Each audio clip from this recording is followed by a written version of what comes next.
Hello, this is part 12, I believe, of creating a 2D platformer in Unity. Today we are going to set up our hitbox system. If you're unaware of what a hitbox system is essentially a system allowing us to have contact from our player to our enemy to create hit and damage. So, in the last, I'm trying to think what happened in the last episode. I can't remember what we even did. Something to do with probably the skeleton or the enemy, or oh no, something to do with our character. I think we implemented the attack. So if we have a look on here, let it load, and we should. There we go, fantastic. So we've got our attack there. It's all moving around all the place, but kind of the general consensus is there of what he's doing. Cool, lovely. So to set up our hitbox system, what we're going to do is right click and create a 2D sprite. Okay, and we're going to name this new 2D sprite hitbox. Just like that. Oh, not with new sprite in there, just call that straight hitbox. So the next part that we need to do is implement this into our player, because our hitbox is going to be a part of our player. So we need to go down to our player, open this up, and as you can see, we've got player and we've got sprite. And what we're going to do, and this is an important part for the next couple of steps, so make sure you get this correct.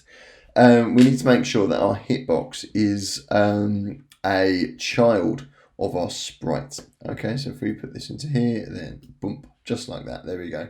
So if we even close that, our sprite then has a child, which would be our hitbox. Lovely.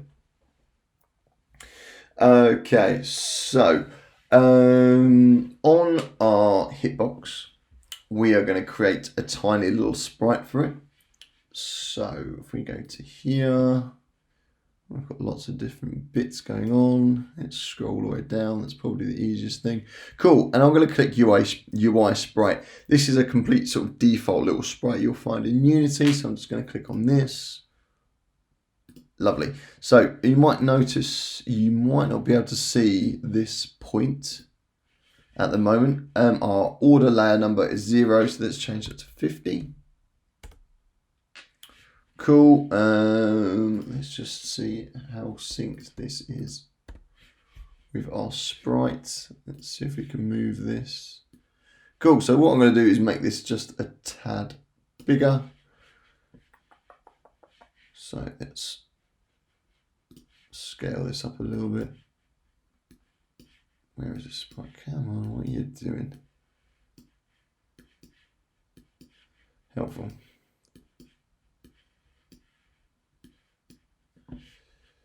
Yeah, order layer is 50, but we're not getting any little sprite pop up. Why?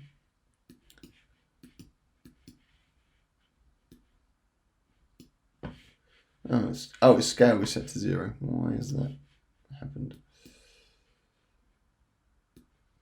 There we go. I was just being silly.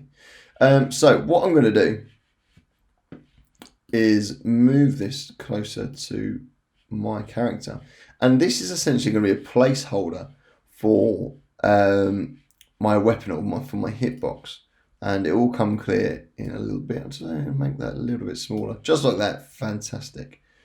Cool. So yeah, it's going to make that a placeholder. I'll place that there, just as like almost like a handle for my weapon. So once we've done that, we need to add a component onto this, and we need to go to add component and do a box collider 2D. Lovely jubbly. We are going to set this 2D box collider as a trigger. There we go. And all I'm going to do with this trigger at the moment, actually I might just quickly pause, no, I can't even see it, is quickly edit this collider. Try to zoom in and drag it up, just like that. Cool. Awesome. So we're ready to create our kind of hitbox, our hitbox motion with our character attack.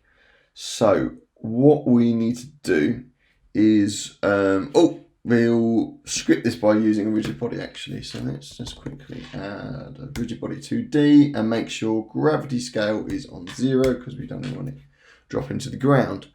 Lovely. Let's set all of this up then. So let's create a new script as well. Let's get this. So we'll be organized. Call this attack. Lovely. And then what we're going to do is put this attack script onto Hitbox. Can I add script behavior while it's compiling? Blah, blah, blah, blah. What's it compiling? Coming in. Cool. Let's try that again. There we go. He was just having a funny 5 minutes. Cool. There we go. Script is on there. Rocking.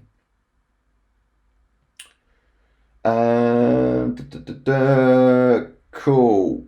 Right. So now we've got that prepared. Let's go into our animation tab. And as you can see, because our hitbox is parented with our sprite, we can still see all our animations. If not, it would be asking us to create a custom animation if it wasn't parented with that sprite. So it's good that we've done that.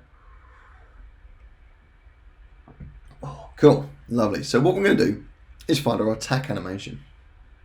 If I click the first frame, we'll click another frame, and as you can see, we have a number of frames of what our sword is doing in each of these frames.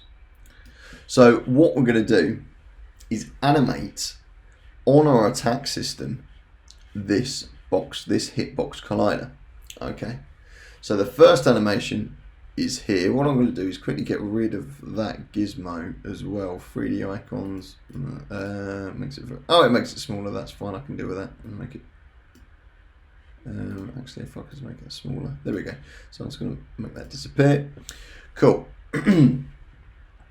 So what we're going to do is, this is our first frame for our attack. So I'm just going to quickly again edit this little hitbox so it's just a tiny bit smaller, just like that. So it's about the size of the handle. And then what I'm going to do is put this in our first position. So what I can do is click record, and because I'm on my hitbox, as soon as I do anything like rotate or anything like that, as you can see at the bottom of my animation tab, it has recorded this movement. Cool, that's pretty much almost perfect. Look at that. Cool, lovely. So I've got this kind of, as I said, this is why we have the placeholder, because the box collider 2D can become a little bit, you can't see it and stuff like that. So if you can make that a bit thicker. Can't see anything on gizmos, doesn't matter.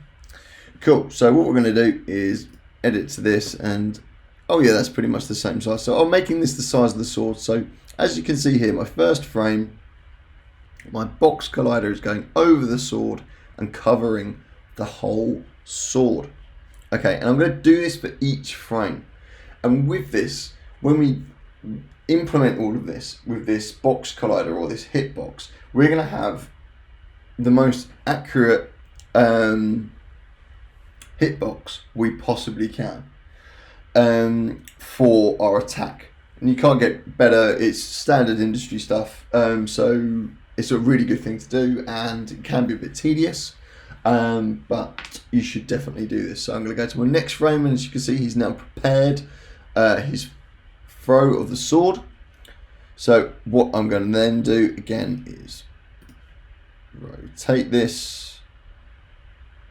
Oh, rotate's been a bit funny, and move this into the right location. Zoom out a little bit.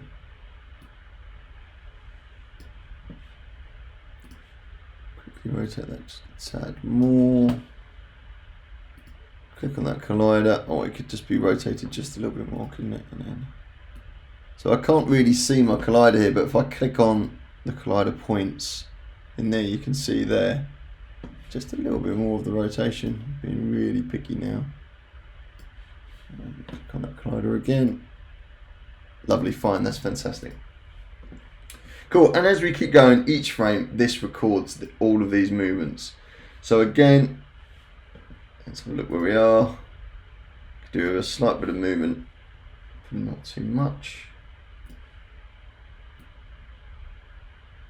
There we go, let's have a look at that collider. Lovely. Next frame, and as you keep doing it, it becomes a little bit easier, as you can see with the animations. Cool, lovely. So this shouldn't take me too long to do.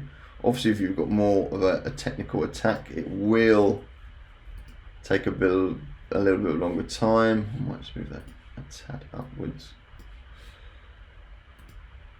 Cool, but we are slowly getting there. Oh, there we go. There's the big old swipe. There we go. Let's just quickly rotate this. Let's get that. And move. So what's there? We go. So the sword's going to be here. Cool. I might just rotate that slightly. Look at this collider. I'm just going to stretch that out to there. Maybe a little bit more rotation. Cool, lovely. So it doesn't have to be, as you can see, you've got a little bit here and this there. This is absolutely fine. As this sword comes down, the main point of the collider is here, as you can see. I might just stretch that even a little bit more. So it's definitely going to be quite a stretch of contact with our enemy there.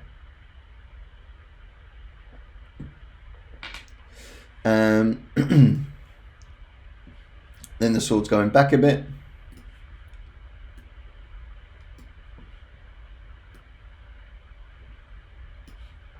That's looking good. Let's quickly move this around. So here, because the sword's behind him, I'm probably, as you can see here, make this collider a bit smaller, or a lot smaller. So it probably won't even affect anything here, but still, it's good to do it. Yeah, there now. I'm just going to keep that the same, doesn't even matter, because the sword's completely behind him there. Next frame, there we go, let's rotate that back again.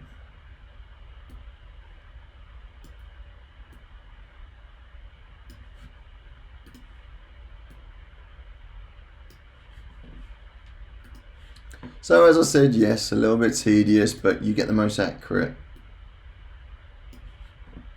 box you need. And final frame, that's not easy. There we go, so let's have a look at that. Make it a little bit longer. Cool, and then awesome. So what I'm going to do is unclick record, and you can see through the process that each frame, so that was a little bit of weird movement there, so I might have to put that back a little bit. But as you can see, sword is with, I have to change the rotation on that. So you can edit these bits, go back in, rotate that back around like that. Let's have a look at that.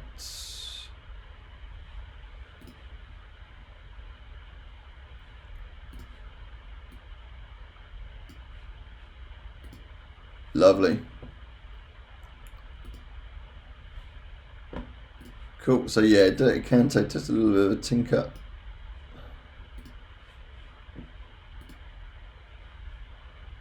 Put that back down. Rotate that around. Have a look at that. Lovely. Cool.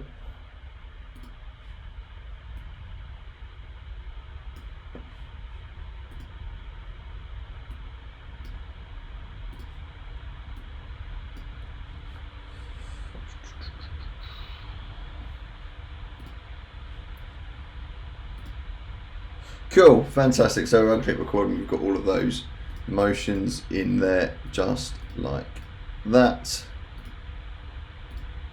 Brilliant. Cool. So what we're going to do is with keyframe each collider. Okay, so once we've done all of these animations, we don't need the sprite render anymore, so we can remove this. We don't need that anymore. It's just, as I said, it's just a placeholder, and that's it. It was just you as a guide to help us kind of where the sword was going. Now we've created our script. We did that earlier. It's good. We've got a 2D body on it, a 2D rigid body. Sorry, gravity 0. We've got our scripts. Okay, right. Oh yeah, I know what we can do. Okay, so this is a cool little thing.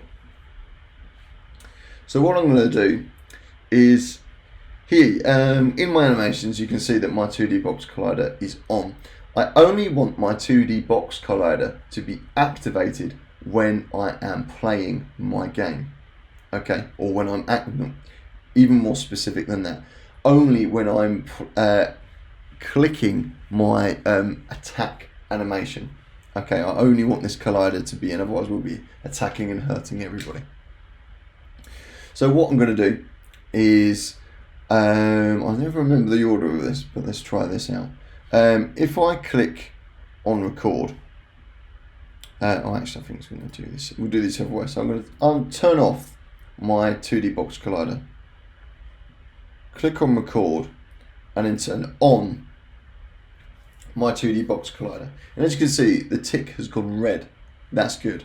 So what I'm then going to do is come out of record, and as you can see, we've now got this tick has turned blue. If I play my game,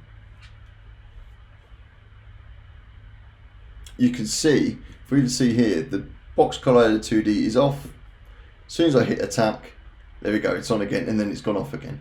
So this is a really nice functionality of the 2D box collider. Cool, wicked, fantastic, awesome. It doesn't matter that we can see it there. It's technically supposed to be grayed out, but that's fine. As you can see, it is actually technically disabled.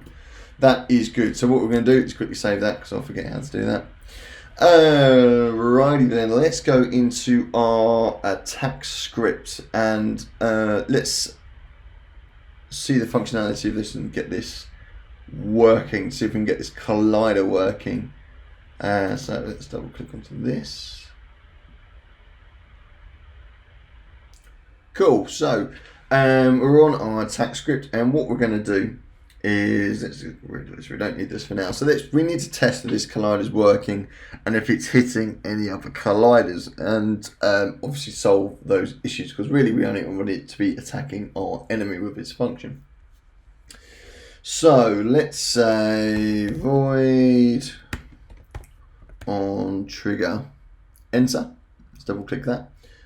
It's gone to private void on trigger collider other. 2D. We need a 2D one. Let's start that again. So void, that was my fault. Apologies. On trigger, enter 2D. Double click that. Fantastic. So I'm just going to quickly change collision to other. Yeah, let's quickly change that. And here we're going to say debug.log. And we're going to say what we're hitting. So we say collision. Actually, that's a better way we can write that. Collision space, and then what have we collided with? We can say plus other dot name, and this will give us our name. Fantastic, and that's all we're going to do. And this is how we're going to test this script. Whenever you have an issue, or not even an issue, or you want to make sure that a trigger is working or a functionality is working, make sure you get your console to tell you via a debug.log, a great way of testing bugs within your game. Cool, I think I've saved that. Cool, lovely. So let's clear all of this. And so if our console pops up with anything, it'll tell me. So if we press play, boom, walk around, cool, lovely, and let's press attack. Fantastic. There we go. So it's given us a piece of information. Collision or I've spelled collision wrong, but we'll ignore that for now. Click on this and we can see that we have a collision with player. Okay, this is an issue because obviously this trigger is coming from our attack. We do not want to attack ourselves, and more importantly, we do not want to kill ourselves. So we need to fix this issue. So it's good that we have written a debug.log report, and it's reported back that we will have an issue. This will save us loads of time when we're putting the rest of our game together, in case we're attacking our enemy and we both die at the same time. We won't understand what's going on. So, but we now know what is happening. So with this, we need to go to our hitbox, and if we can see the problem here where they're all on the same layer. So hitbox is on a default layer, as well as sprite, and as well as player. So our issue is with hitbox and player, so we need to change this. So what we're going to do is create their own layers for them. So on hitbox, I'm going to create a brand new layer. So I've got ground and ground again apparently. I'm going to add a new layer, and layer 10 is going to be called sword. Press enter, click back on hitbox, go to the layer and choose sword, just like that. So we've created a custom layer for our sword. Let's go to player, create a new layer again, and call this player. Click back onto player and choose the player layer. Cool. It says, so Unity's come up with a warning. Do you want to set the layer to player for all child objects as well? So what we're going to quickly say is yes, because that will change over sprite, as you can see there, but it's changed over hitbox. Let's quickly just change that back to sword. Cool. There we go.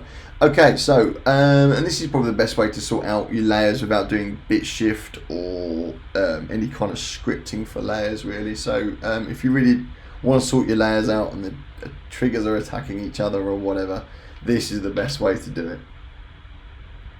So let's go to edit, project settings. It's not input manager. Oh, what am I looking for? I can't remember. Physics 2D. There we go. And if we scroll all the way down, you can see something called a layer collision matrix. Now, as we can see, these are all the layers that can see each other. Now, at the moment, it's an absolute free for all in there. Everybody can see everybody. I don't want player to see sword, so all you do is uncheck that. Cool. So now we've done this, I'm going to quickly control save that. Let's press save and press play on our scene. So now, hopefully, if I press attack, lovely, we've got nothing on our console. All of the attacks and nothing within our console. So if I double click on this, nothing. He's not even popping up because we have no issues with our console. That's amazing. Cool. So that is fixed. Brilliant. Well done. Cool. So what can we do next? I'm well aware that this video has gone longer than I usually like it. My 20-minute limit has been totally knocked out of the air. So once we've done that, let's set up our enemy. Let's have a look at our Mr. Skeleton guy. Where is he? There he is. Yeah, little punk. So what I'm going to do is set up his death animation really, really quickly, and then I'll probably end the video there. So assets, skeleton, death. Cool, he hasn't been cut up yet. Cool. So let's go to multiply, sprite editor, apply, slice, automatic, slice, apply. Lovely, fantastic. Cool. So let us click on our skeleton enemy, or skeleton idle sprite more importantly, go onto animations, and at the moment we've got our idle skeleton, walk skeleton. Let's create a new animation. And is this where all these animations are going? It appears so.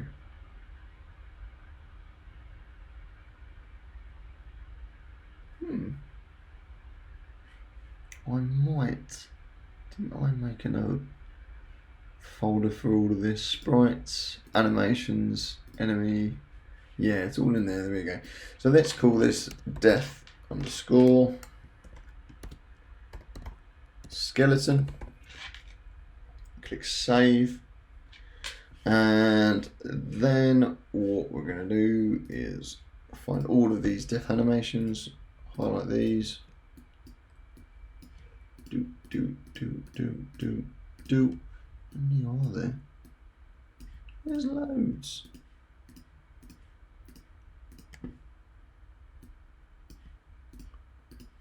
Crikey. Okay, so we've got lots of death animations there. And we've got 19. Cool. So what I'm going to do, click record on here and drag these fellas in. Lovely. I've just realised I haven't set the size. So I'll click on that, set this to 32, click apply. Lovely. Cool, so let's unrecord here and change this to, was that 19? Let's see what 12 looks like. Might be too quick, but cool, there we go. There's his death animation, but as you can see, I might just slow that up a bit. Let's do 16. Let's see what that looks like. Oh, it's going to be quicker. I'll just 8 it up.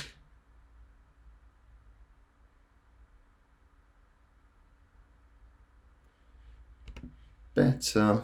Not the best though. Let's try 10. Oh, 10.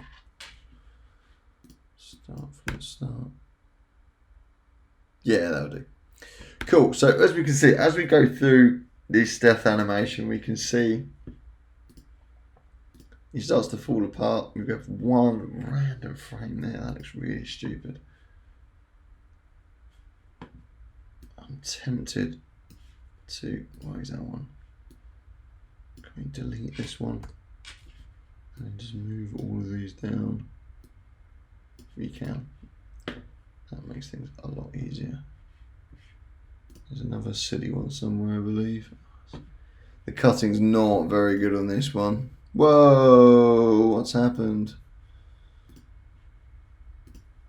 Oh boy, look at this. This is not looking stupendous. I have no idea what that is. Cool, so you've got that frame there as well. I don't know what that is, so I'm just going to delete that and move these this way as well. So that's, yeah, still might work with 10 frames a second.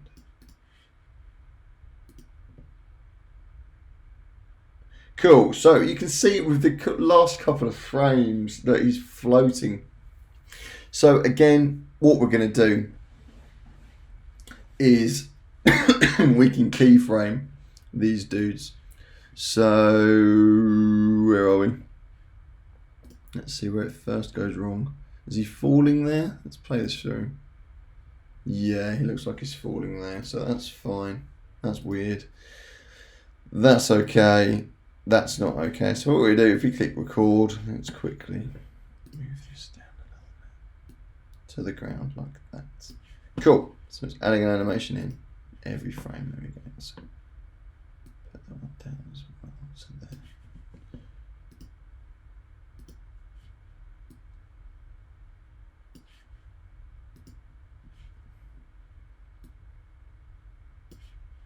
Cool and cool. Lovely. Let's see how that looks, if that looks any better. Oh, he's now sloping down. Lovely. Helpful. Oh, what have you got one here? We've got one here. What is this doing? Do we really need this keyframe? No, let's try this. There we go, that's a lot better. Still is a little bit weird, a little bit shaky, but anyway. Cool, fantastic. So if you do have that problem, there is some weird cutting out on this animation. It's not looking great. Anyway, once we're in Animator, you can see that we have our idle, we have our walk, which we've set up in previous videos. And here we've got our deaf skeleton animation. What we're going to do is we're going to use any state, because essentially if you're walking, if you're idle, you're attacking, whatever you're doing, you can essentially die. So any state that you are in, you can die. So what we're going to do is click on any state, make transition, and make the transition straight to death_skeleton. What we're then going to do is go into our parameters and make sure we can create a new trigger, and let's call this skeleton dead. Call it skeleton dead. There we go. And we can put this as a condition. Boom, boom, boom. Idle, skeleton dead. Cool. As exit time, we don't want that. That's cool. That's fine. Set our transition duration to 0, so we die straight away. So if we play, there we go. There we go. We can see him dying there. Fantastic. From his idle animation. Awesome. So what we'll do next video, we will get into the nitty-gritty of our hitbox, adding some functionality and getting our skeleton to actually die when we attack him. Cool. Thank you very much, and I will see you soon.